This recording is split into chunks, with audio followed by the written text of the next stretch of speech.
सुप्रात सुष्व सुदिव सारिकुक्ष चतुरश्रेणी पदाज पद पृष्ठपदाः। इस सूत्र में 8 बहुव्रीहि समास युक्त समासांत अच प्रत्यय लगे हुए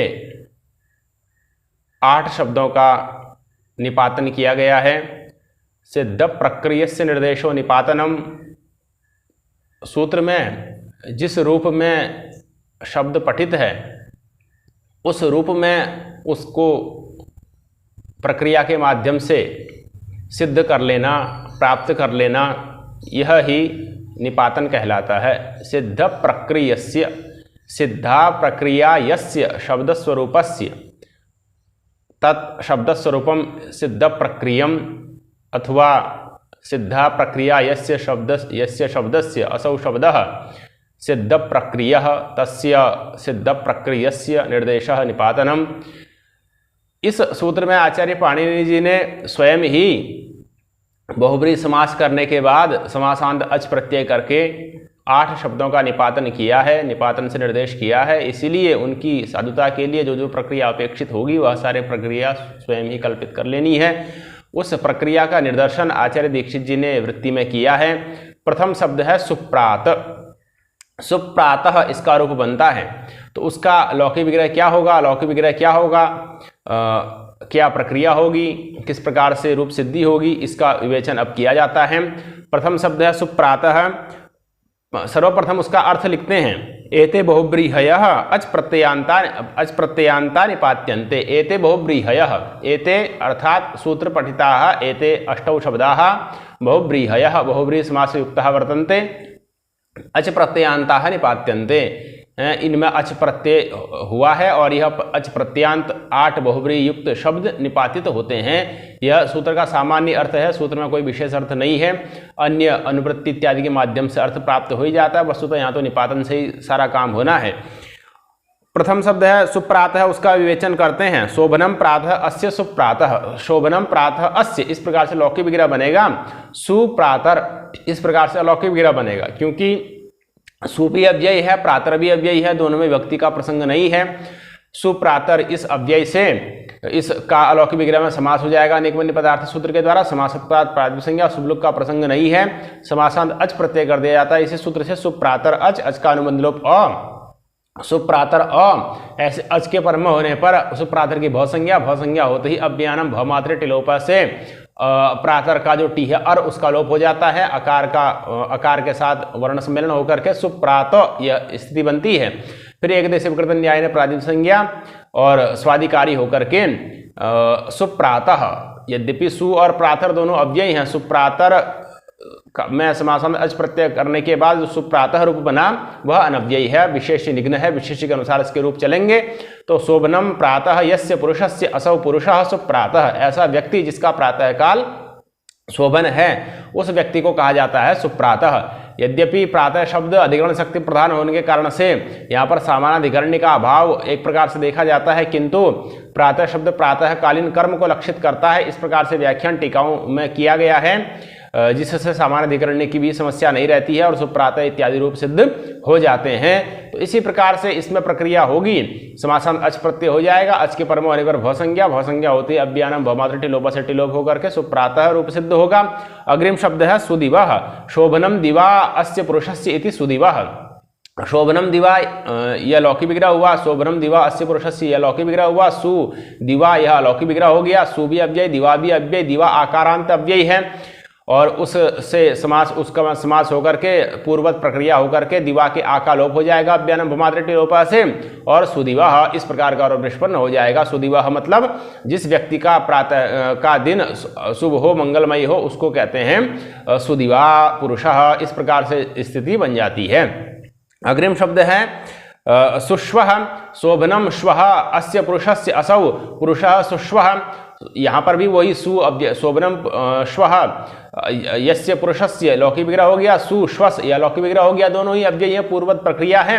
श्वस में जो टी है अस उसका लोप कर देना है और सुष्वः शोभनम श्वः यस्य पुरुषस्य अच्छा कल है जिस पुरुष का उसको कहेंगे सुष्वः पुरुषः।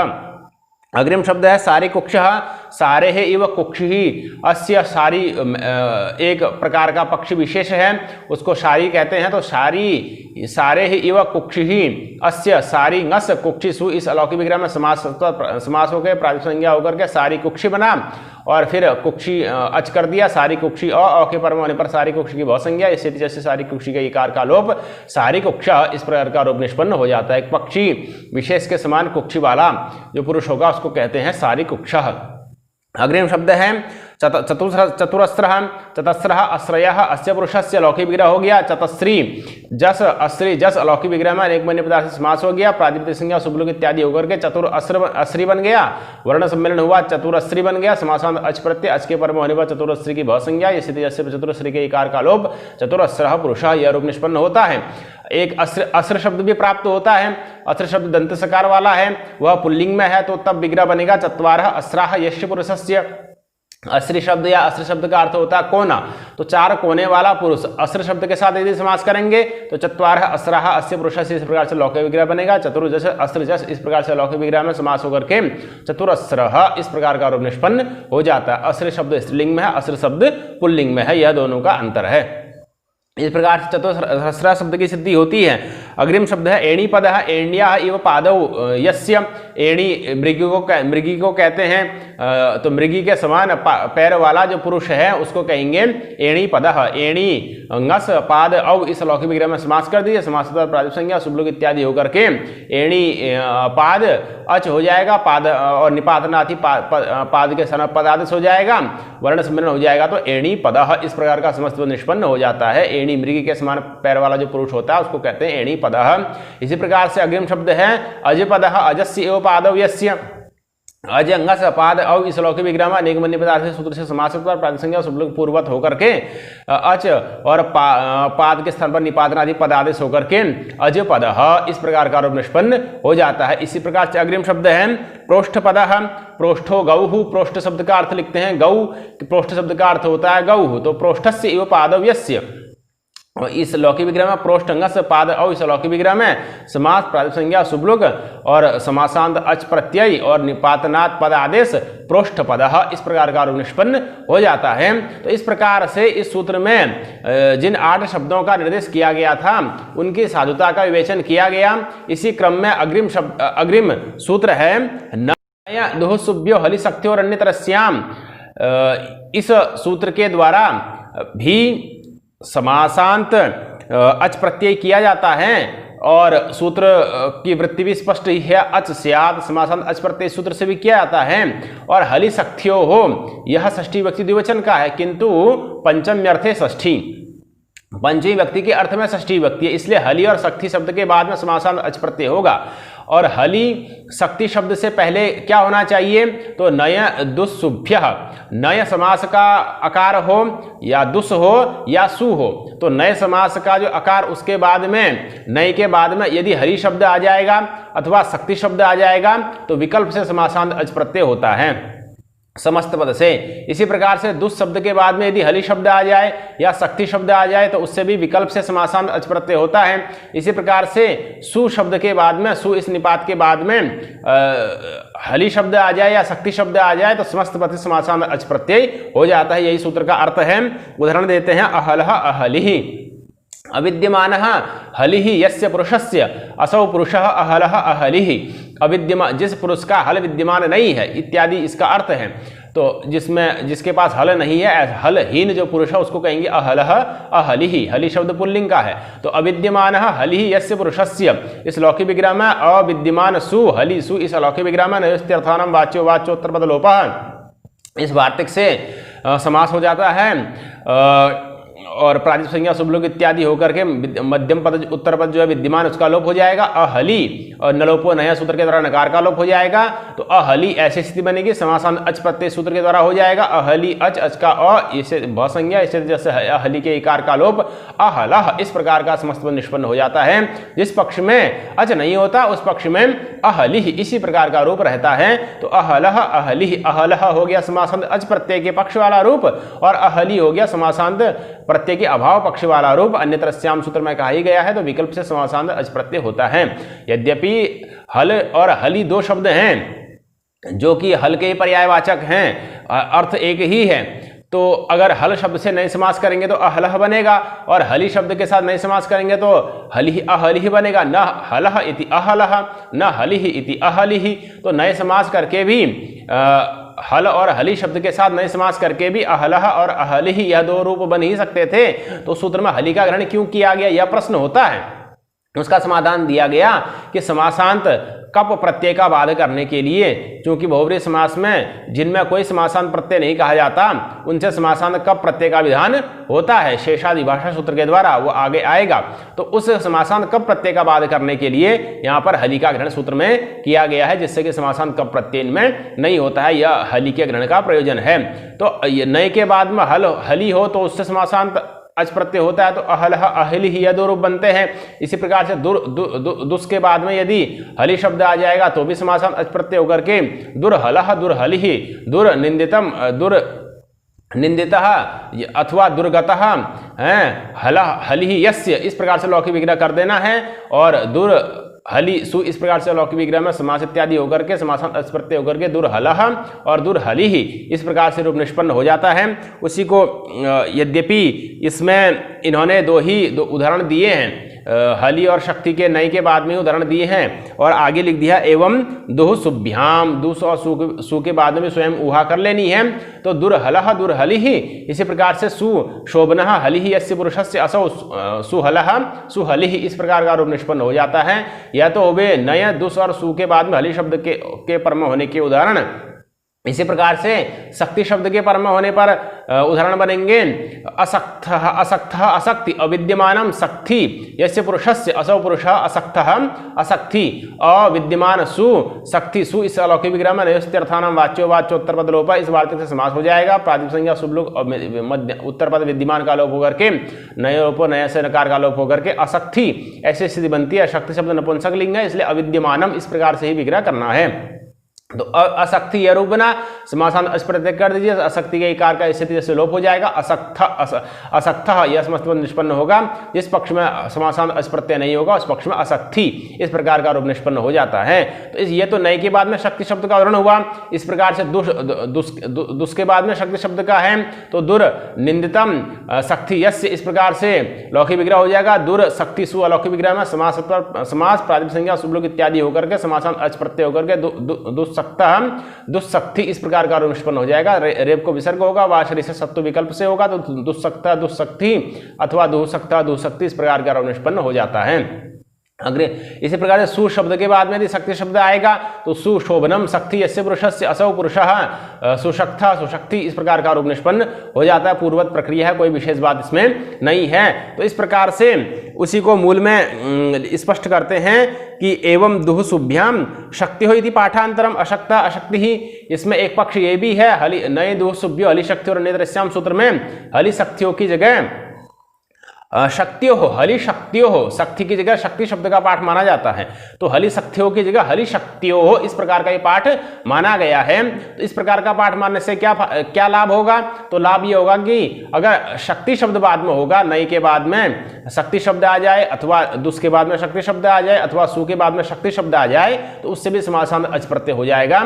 तो उसका लाभ ये होगा कि असक्तः अशक्ति ही अविद्यमाना शक्ति ही यस्य पुरुषस्य असौ पुरुषः असक्तः अशक्ति ही दुर निंदिता शक्ति ही यस्य पुरुषस्य असौ दुष्शक्तः दुष्शक्ति ही सुशोभना शक्ति ही यस्य पुरुषस्य असौ पुरुषः सुशक्तः सुशक्ति ही इस प्रकार के रूप भी निष्पन्न हो जाते हैं। तो इस प्रकार से शक्तियों हो इति पाठांतरम शक्ति का पाठ भेद मानने से अशक्तः अशक्ति इत्यादि रूपों की साधुता हो जाती है। तो इस प्रकार से नए दो सुभ्यो हलि शक्ति और अन्यत्रस्याम इस सूत्र का विवेचन पूर्ण होता है। अग्रिम सूत्र है नित्यम असिच प्रजामेधयो हो। नित्यम असिच प्रजामेधयो हो तीन ही पद का सूत्र है। प्रजामेधयो षष्ठी व्यक्ति द्विवचन का है, किंतु यहाँ पर भी पंचमी अर्थे षष्ठी, पंचमी के अर्थ में षष्ठी व्यक्ति है। प्रजा और मेधा शब्द के बाद में समासांत असिच प्रत्यय इस सूत्र के द्वारा किया जाता है। असिच प्रत्यय में आकार का ग्रहण किया गया है। यदि सिच करते तो भी रूप सिद्धि हो ही जाती, किंतु असिच में जो आकार का ग्रहण किया गया है वह भसंज्ञा के लिए है, ताकि असिच के परम होने पर भसंज्ञा हो जाए और भसंज्ञा होने से जो इत्यादि के द्वारा आकार का या आकार इत्यादि का लोप होता है वह लोप हो जाए।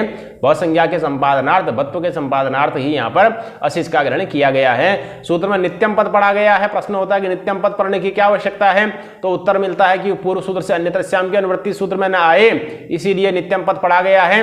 किंतु यदि यहाँ पर नित्यम पद नहीं भी पढ़ते तो भी अन्यत्र श्याम की अनुवृत्ति सूत्र में नहीं आती। क्यों नहीं आती? क्योंकि उसी पद की अनुवृत्ति होती है जिसको स्वरित के द्वारा निर्दिष्ट किया जाता है। और यहाँ पर हलिशक्ति और अन्यत्र श्याम सूत्र में जो अन्यत्र श्याम पद है वह स्वरित के द्वारा निर्दिष्ट नहीं है। स्वरितेनाधिकार है, यह अधिकार सूत्र का मूल होता है। अधिकार का मूल है स्वरितेनाधिकार है। स्वरितत्व युक्तम शब्द स्वरूपम अधिकृतम वेदितव्यम, जो शब्द स्वरूप स्वरितत्व युक्त होता है, स्वरित चिन्ह से पढ़ा गया होता है, वही आगे के लिए अधिकृत होता है, उसी का उत्तरोत्तर गमन होता है। और कौन स्वरितत्व युक्त है, कौन स्वरितत्व युक्त नहीं है, यह आचार्यों के व्याख्यान से ही जाना जाता है। जिस प्रकार से प्रतिज्ञानुनासिक्यः पाणिनीयः व्यवस्था है, ठीक उसी प्रकार से स्वरित के बारे में भी व्यवस्था है। स्वरित से ही जाना जाता है कि कौन आगे के सूत्र में अधिकृत होगा पद और कौन नहीं होगा। जिसको स्वरितत्व युक्त पढ़ा गया आचार्य जी के द्वारा वह आगे जाएगा, और जिसको नहीं पढ़ा गया वह आगे नहीं जाएगा। तो अन्यत्र श्याम को आचार्यों के व्याख्यान से यह मान लिया जाएगा कि यह स्वरितत्व युक्त तो नहीं है, तो इसकी आगे अनुवृत्ति स्वयं ही नहीं होगी, तो नित्यम ग्रहण करने की आवश्यकता इस सूत्र में नहीं थी। तो नित्य ग्रहण स्पष्टार्थ है। यह मत एक है कि नित्य ग्रहण सूत्र में स्पष्टता के लिए पढ़ा गया है। किंतु इसमें एक मतांतर और प्राप्त होता है कि नित्य ग्रहण बलात् यहाँ पर अन्यतो भी विधानार्थम, अर्थात इस सूत्र के द्वारा नित्यमसित प्रजामेधयो हो, इस सूत्र के द्वारा इस सूत्र में एक तो नई दु सुभ्य हलिशक्ति और अन्यत्र श्याम सूत्र से नई दु सुभ्य की अनुवृत्ति भी आती है। तो नए के बाद में यदि प्रजा शब्द आ जाए, नई के दुस के बाद में यदि प्रजा शब्द आ जाए, यदि सु के बाद में यदि प्रजा शब्द आ जाए, इसी प्रकार से नई के बाद में मेधा शब्द आ जाए, दुस के बाद में मेधा शब्द आ जाए, अथवा सु के बाद में मेधा शब्द आ जाए, तो उनसे समासांत अशिष्ट प्रत्यय का विधान यह सूत्र करता है। किंतु इस सूत्र में नित्यम को पढ़ने से इन से भिन्न, अर्थात नय, दुस और सु से भिन्न अल्प इत्यादि के पूर्व में होने पर भी समासांत अशिष्ट का विधान हो जाए, इसके लिए नए का ग्रहण सूत्र में, इसके लिए नित्यम का ग्रहण सूत्र में किया गया है। ऐसा प्राचीन आचार्यों का मानना है, और यह मत ठीक भी है। बालवण्यकार तत्वबोधनिकार दोनों ने इस बात को लिखा है, तो यह भी मानना उचित ही है। इसका फल ये होता है कि जहां पर नय, दुस और सु से भिन्न अल्प इत्यादि पूर्व में होते हैं मेधा शब्द के, वहां पर भी मेधा शब्द से अशिष्ट प्रत्यय होकर के अल्पमेधसः इस प्रकार का रूप निष्पन्न हो जाता है। इसका प्रयोग उपनिषदों में आया ही है। पुरुषस्याल्पमेधसः, पुरुषस्य अल्पमेधश इत्यादि प्रयोग आया है। तो अल्पमेधश इत्यादि रूपों की सिद्धि नित्यम ग्रहण बलात् हो जाती है। नित्यम ग्रहण बलात् यह अर्थ निकाल लेते हैं कि नए दु सु से भिन्न के पूर्व में होने पर भी मेधा शब्द से अशिष्ट प्रत्यय होकर हो जाता है, तो अल्पमेधश इत्यादि रूपों की सिद्धि हो जाती है। तो यह नित्यम ग्रहण का फल हुआ। अब उदाहरण इसके देते हैं। पूर्व सूत्र से नय दुह सुभ्य की अनुवृत्ति आ रही है, इसलिए लिखते हैं नय दुह सुभ्य इत्येव। नय दुह सुभ्य सु के पूर्व में होने पर, प्रजा और मेधा शब्द के अंत में होने पर समासांत अशिष्ट प्रत्यय का विधान इस सूत्र के द्वारा किया जाता है बहुब्रीहि समास में। उदाहरण देते हैं अप्रजाहा, दुष्प्रजाहा, सुप्रजाहा। यह तीन उदाहरण इन्होंने नय दुस्सु के पूर्व में होने पर प्रजा शब्द के दिए। तो अविद्यमाना प्रजा यस्य पुरुषस्य इस प्रकार से लौकिक विग्रह बन जाएगा। अविद्यमाना सु प्रजा सु लौकिक विग्रह में नयस्त्यर्थानम वाच्यो वाच्योत्तर पद लोप वार्तिक से समास हो जाएगा। प्रातिपदिक संज्ञा शुभ लोग, मध्यम पद विद्यमान का लोप, नलोपो ने ऐसे आकार का लोप। अप्रजा ऐसी स्थिति बनती है, ऐसी स्थिति में फिर समासांत अशिष्ट प्रत्यय हो जाता है। अप्रजा अशिच, अशिच में चकार की संज्ञा, अस बचेगा। अप्रजा अस के पर होने पर अप्रजा की भौ संज्ञा हो जाएगी स्थिति च से, भौ संज्ञा हो जाएगी एचि बम से, और स्थिति च सूत्र के द्वारा अप्रजा की आकार का लोप हो जाएगा। वर्ण सम्मेलन हो जाएगा, अप्रजा स्वरूप बनेगा। अतु संतसिच धातु सूत्र के द्वारा उपधा दीर्घ हो जाएगा, अप्रजास बनेगा। हल् दीर्घात सूत्र से प्रकृतं हल सूत्र के द्वारा सकार का लोप हो जाएगा। तो अप्रजाः इस प्रकार का निष्पन्न हो जाता है।